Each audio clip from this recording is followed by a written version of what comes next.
সুপ্রভাত বন্ধুরা, welcome back to ঝিঙ্কু ভ্রমণ। ভাবছেন সকাল 4:20 বাজে, আলো ফোটেনি বাইরে, তবু এই ভোরবেলা ছেলেটা কোথায় যাচ্ছে? যাচ্ছি ভ্রমণ করতে যাচ্ছি। তো আজকে যাচ্ছি উটি। আর আপাতত গাড়ি তো ফাঁকা, কিন্তু ফাঁকা যাবে না, আমার সঙ্গে যাবে আরও 3 জন। কে যাবে সেটা এখন বলবোই না, একবারে দেখা হবে, তারপর আলাপ করাবো।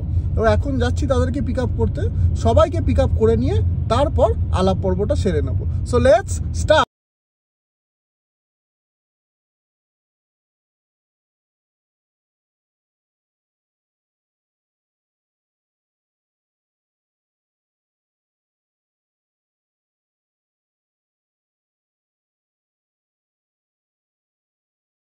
তো সকাল থেকে আমরা চলে এসেছি 180 কিলোমিটার মতো।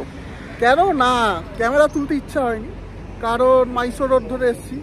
আর মাইসোর রোডটা এতটাই ভালো যে ক্যামেরা ওই জাস্ট আপনারা একটা ক্লিপিংস দেখলেন, আর তার বেশি ক্যামেরা তুলতে ইচ্ছা করে না। মাইসোর রোডে গাড়ি চালিয়ে যা মজা। এবার আলাপ করাবো আমার 3 সাথীর সঙ্গে। চলুন আলাপ করানো যাক। এই যে আমার 3 সাথী, প্রিয়সু, অনিরুদ্ধদা আর প্রিয়সুর ফ্রেন্ড অয়েশা, সরি নামটা বারবার উচ্চারণ করতে ভুলে যায়। এখন সবাই চা খাচ্ছে, টি ব্রেক। এখন ঘড়িতে বাজছে কটা? এখন বাজছে 7:10। তো এখান থেকে উটি আরও বাকি 120 কিলোমিটার মতো। আর সামনে সানরাইজটা দেখছি, দারুণ লাগছে। তো আপাতত ওরা চা খেয়ে নিক, দিয়ে আমার বাসন্তীকে নিয়ে যাব উটি। তো আজকে যারা যারা যাচ্ছে আমার সঙ্গে, তাদের সঙ্গে আলাপটা খুব দারুণ। ফার্স্ট হচ্ছে অনিরুদ্ধদা আমার কলেজের সিনিয়র। অনিরুদ্ধদার সঙ্গে 9 বছর পর আমার দেখা হলো। সেকেন্ড হচ্ছে প্রিয়সুর সঙ্গে আমার আলাপ ফ্লাইটে আসতে আসতে, যখন শিলং ট্রিপ শেষ করে আমি বাড়ি থেকে ব্যাঙ্গালোর ফিরছি, তখন ফ্লাইটে আমার আর বিক্রমের সঙ্গে আলাপ প্রিয়সু। আর অয়েশা অফকোর্স প্রিয়সুর ছুরি আলাপ, অয়েশা প্রিয়সুর বন্ধু। তো প্রিয়সু আর সঙ্গে আলাপটা তো দারুণই। আর অনিরুদ্ধদার সঙ্গে তো অনেক পুরনো কথা হচ্ছিল গাড়িতে, সেই কলেজ লাইফের গল্প, কলেজে কি করতাম আমরা। তো এই ট্রিপটা তো হঠাৎ করেই প্ল্যান হয়, বেশি দিন ছুটিও পাইনি। আজকে বড় দিন, তাই সবাইকে মেরি ক্রিসমাস। হ্যাঁ, হয়তো আপনারা ব্লগটা অনেক পরে দেখছেন, বাট আজকে যেহেতু মেরি ক্রিসমাস আমার, তাই আপনাদেরকে উইশ করবো আমি। তো দেখা যাক বড়দিন কীভাবে আমরা এনজয় করতে পারি। উটি সব জায়গাতে এক্সপ্লোর করতে পারবো না, বাট যেইটুকু জায়গা পারবো আপনাদেরকে ভালো মতো দেখাবার চেষ্টা করব। আর সিনিক বিউটি তো দেখতে পাবেনি। তো চলো, গাড়ি স্টার্ট দিচ্ছি এখন, চা খেয়ে আবার রাস্তায় কথা হচ্ছে।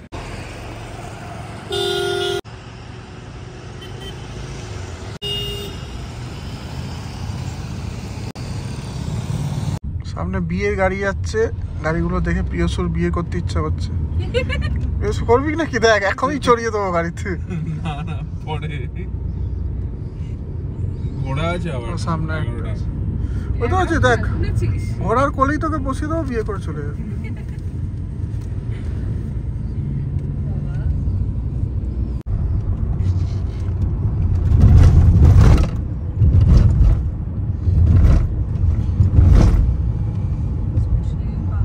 এখানে কিছু একটা পর্চি কাটা হচ্ছে, কারণ সামনে ওয়েলকাম লেখা আছে। আচ্ছা, এটা হচ্ছে বান্দিপুর টাইগার রিজার্ভ। তো এই যে বান্দিপুর টাইগার রিজার্ভ, ওই জন্যই এখানে কোনো পর্চি কাটা হচ্ছে। কিছু এন্ট্রি ফি দিয়ে হয়তো ঢুকতে হবে আমাদের। আমরা বান্দিপুর টাইগার রিজার্ভের ভেতর দিয়ে ঢুকলাম, 20 টাকা এন্ট্রি ফি নিল।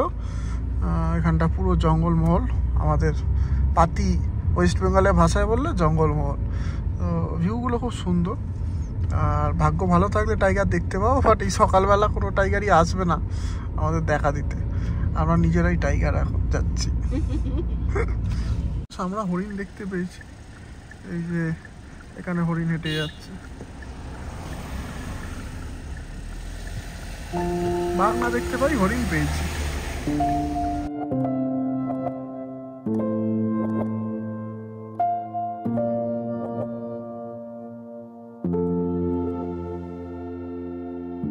আমরা কর্ণাটকা স্টেট ছেড়ে বেরোলাম। এখন সামনে ওই যে গেটটা, ওটা নীলগিরি ডিস্ট্রিক্টে ঢুকছি আমরা আস্তে আস্তে। কর্ণাটকা থেকে বেরিয়ে গেলাম, বাঁদিকে তামিলনাড়ু স্টেটের বোর্ডটা আছে। খুব সুন্দর, অনেক হরিণ দেখলাম আমরা, আর কিছু ময়ূরও দেখলাম। তবে মোবাইলে অতটা ভালো ক্যাপচার করা যাচ্ছিল না, যতটা পেরেছি আপনাদের দেখালাম। আবার সামনে ভালো দৃশ্য হলে আবার দেখাচ্ছি। না, দু গালে মুরগি করে চরমরা সেরকম। বান্দিপুর ন্যাশনাল পার্কে ঢোকার সময় থেকে 20 টাকা নিল। আবার যেই নেক্সট স্টেটে ঢুকলাম তামিলনাড়ু, এখানে নামটা চেঞ্জ করে দিল, মুদুমালাই টাইগার রিজার্ভ, এখানে আবার টাকা নেবে। এখানে 30 টাকা। বাহ, এখানে 30 টাকা। আমির স্টেট, ওই জন্য বেশি টাকা। আমাদের গাড়ির ভালো মতো চেক হচ্ছে, পুলিশরা চেক করছে নার্কোটিক্সের। বিকজ কেন চেক হচ্ছে? এখানে আমার WB নাম্বার প্লেট, তাই ভালো করে স্যার চেক করছেন। হ্যাঁ শিওর স্যার, ভালো করে চেকিং হবে। বাট আমাদের কাছে কিছুই নেই, আমরা আরামসে ঘুরবো। তো এখানে চেকিং হয়ে গেল আমাদের। ভুলেও কিন্তু পাতা ফাতা আনবেন না, হ্যাঁ, কারণ এরা না হিন্দি বলে, হিন্দি জানে বাট বলে না, আর ইংলিশ তো বলেই না। তো ওদের ভাষা যে কি বলবে কিচ্ছু বুঝতে পারবেন না, হিললে ফিরলে চিল্লে করবে, আপনারা কিচ্ছু বুঝতে পারবেন না, ফাইন নিয়ে নেবে। তো ভুলেও কোনো রকম সিগারেট আনতে পারেন, বাট কোনো পাতা ফাতা কারবার করবেন না এখানে, আপনার পাতা কেটে দেবে কিন্তু তাহলে।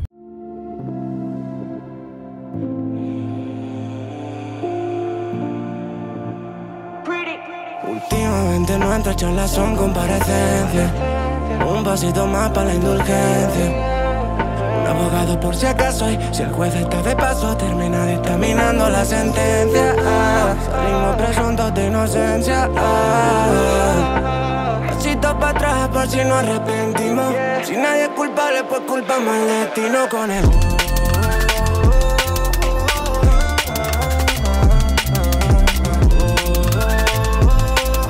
তো এগোচ্ছি আস্তে আস্তে, উটির কাছে যাচ্ছি, আর রাস্তাগুলো ততটাই সুন্দর হচ্ছে। আমরা যেই ফরেস্ট পার্কটা মোটামুটি পেরিয়ে গেলাম, এবার বেশ মেঘের ধোঁয়ার মধ্যে আমরা ঢুকছি আস্তে আস্তে। সূর্যটা কম দেখা যাচ্ছে, ঠান্ডাও আস্তে আস্তে বাড়বে আই গেস। রাস্তাটা ভালো বাট একটু সরু, সাবধানে আসবেন, মজা আসবেন। বাট রাস্তাটা ভালো, ভাঙাচোরা না, আর ভিউগুলো তো খুবই সুন্দর লাগছে। Pilla la vez, había un coche que lo limo. No lo saben, pero hace 5 dimos. Nena, por tu forma de hablar, intuyo que...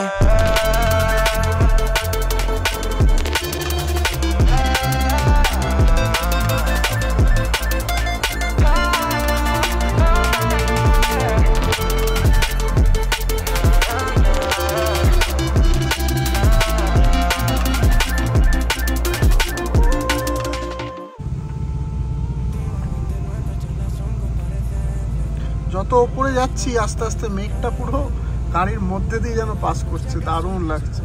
আর এই হেয়ারপিন বেন্ডগুলো যখন এনকাউন্টার করছি, সেই নর্থ বেঙ্গলের কথা মনে পড়ে যাচ্ছে, যখন নর্থ বেঙ্গলে গাড়ি নিয়ে যেতাম। যদিও তখন ব্লক করা হয়নি, বাট দারুণ লাগছে হেয়ারপিন বেন্ডগুলো।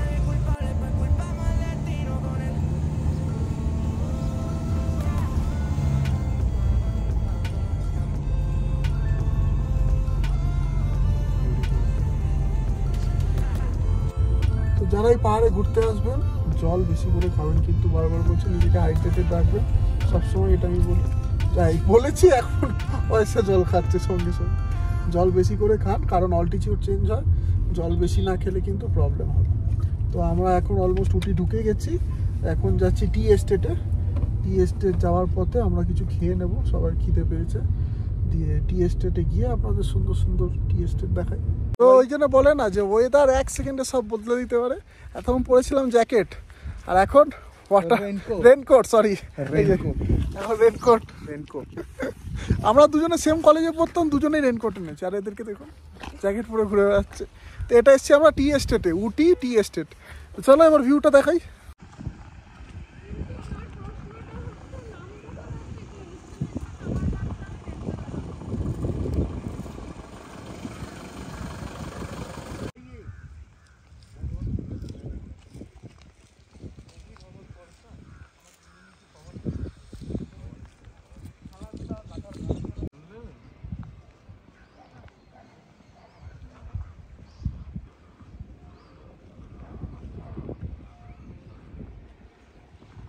ওই রাস্তাটা দিয়ে আমরা হেঁটে হেঁটে এলাম, এই পুরো টি এস্টেটের ভিউটা এখান থেকে সুন্দর দেখা যাচ্ছে। আর ওইখানে আমার ব্ল্যাক বিস্ট মানে আমাদের বাসন্তী দাঁড়িয়ে আছে, মেঘের মধ্যে দেখা যাচ্ছে না, ওখানে পার্ক করে এসেছি। বাট এখানে ভিউটা দারুণ। এটা হচ্ছে উটি টি এস্টেট, গুগল ম্যাপে লিখলে আপনি পেয়ে যাবেন।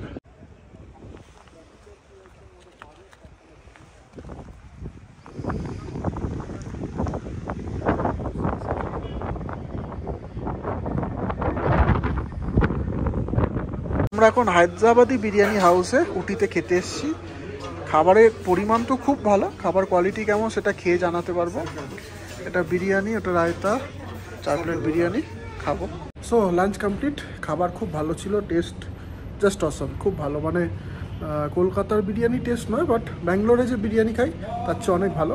আর ভিউটাও খুব সুন্দর, এক্সপোজার, ভিউটা। এটা ফার্স্ট ফ্লোর, হোটেলটা, আমরা গ্রাউন্ড ফ্লোরে ছিলাম। তো এখানে ওয়াশরুমে এসে দেখলাম এখান থেকে ভিউটা অসম্ভব ভালো, খুব ভালো। তো আপনারা যারা আসবেন এই রেস্টুরেন্টটা হাইলি রেকমেন্ডেড।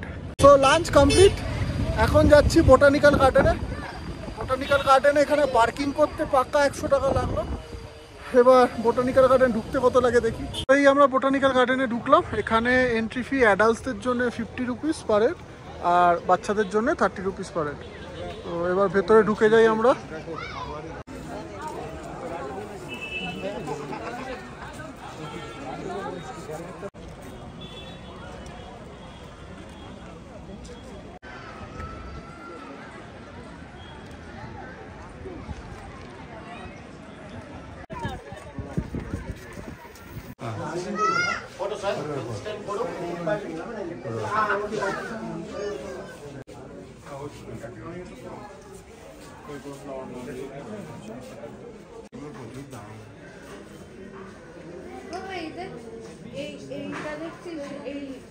আমরা এসেছি একদম আসবেন না প্লিজ। বোটানিক্যাল গার্ডেন 50 টাকা, তার সঙ্গে সঙ্গে কার নিয়ে আসলে 100 টাকা, 50 টাকা পার হেড। 4 জন এসেছি, 200 টাকা 300 টাকা গেছে। যাচ্ছা তাই অবস্থা। চললাম, রাজভবনের গেটটা বন্ধ করে রেখেছে, কাউকে যেতে দেবে না বলছে, নো এন্ট্রি, জাস্ট নো। সামনে হচ্ছে টয়লেট, এই যে এদিকে টয়লেট, যদি কারণ জোরে টয়লেট পায় তবেই 50 টাকা টিকিট কেটে আসবে, নইলে এমন কিছু দেখার নেই।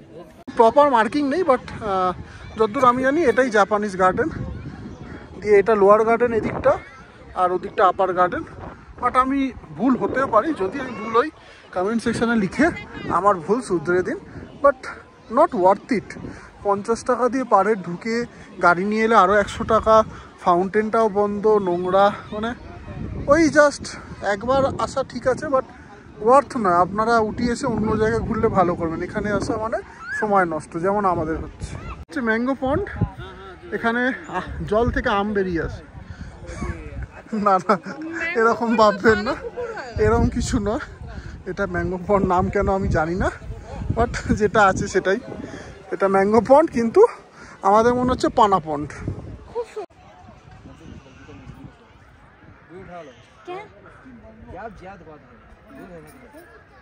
হচ্ছে টপ ভিউ। ও এখানে প্রিয়াসু দাঁড়িয়ে আছে, প্রিয়াসু উঠতে পারছে না, আমি আর পয়সা উঠে এসছি। এটা হচ্ছে ইটালিয়ান গার্ডেন, এই যে। আর অনিরুদ্ধদা, এই যে অনিরুদ্ধদা চলে এসছে। বাজে এখন 3:30। আমরা ফাইনালি এখন এসছি আমাদের হোমস্টেতে।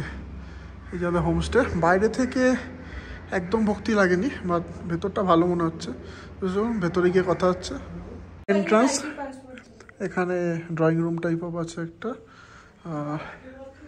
এদিকে একটা কিচেন কাম ডাইনিং, যেটা অতটা ভালো নয়, টোকে। আমরা তো আজকে রাত্রেও থাকছি। এখানে একটা বেডরুম, এখানে একটা ব্যালকনি। ব্যালকনি থেকে ভিউটা ঠিকঠাক, নট ভেরি গুড আবার নট ভেরি ব্যাড। ফোকাস। তো এটা পুরো ভিউটা ব্যালকনি থেকে। আর এই রুম থেকে বেরিয়ে এটা ওয়াশরুম, ওয়াশরুমটা দেখিয়ে দিই। এটা হচ্ছে ওয়াশরুম, ওকে। আর এখান থেকে গিয়ে আমাদের এখানে আরেকটা বেডরুম। বেডরুমের দেওয়ালটা ড্যাম্প হয়ে পুরো একটা ডিজাইন হয়ে গেছে, দেখতে পাচ্ছেন। পেন্টিং লাগানো ঠিকঠাক, নট সো গুড, সো ঘরগুলো। এয়ারবিএনবি থেকে বুক করেছিলাম। এটা সেকেন্ড ব্যালকনি, এটা কস্ট হয়েছিল 11,000 টাকা মতো আমাদের। বাট স্যাটিসফ্যাক্টরি নয়, ঠিকঠাক আর কি। আপনাদের হোমস্টের ঘর দেখিয়ে এত টায়ার্ড হয়ে পড়েছিলাম, ঘুমিয়েই পড়েছিলাম, খেয়ালই ছিল না যে বেরোতে হবে। তো এখন বাচ্চা 7:20, আমরা আবার উটির মার্কেটে বেরিয়ে পড়েছি। আমরা এখন মোমো হান্ট করতে বেরিয়েছি, মোমো খাবো। চলো মোমোর দোকানে গিয়ে কথা হচ্ছে। ফাইনালি চলে এসেছি মোমোর দোকানে। মোমো খাবে বলছিল, তো এখন মোমো খাবো। তো যাই হোক, যদি আজকে ব্লগটা ভালো লেগে থাকে তাহলে কি করবেন, আমার চ্যানেল ঝিঙ্কুর ভ্রমণকে সাবস্ক্রাইব করে দেবেন, আর আমার ইনস্টা পেজ ঝিঙ্কুর তাকেও ফলো করে দেবেন, আর ওর নাচ। চলো দেখা হচ্ছে আবার কালকের ব্লগে। সবাই ভালো থাকবে, টাটা, বাই বাই।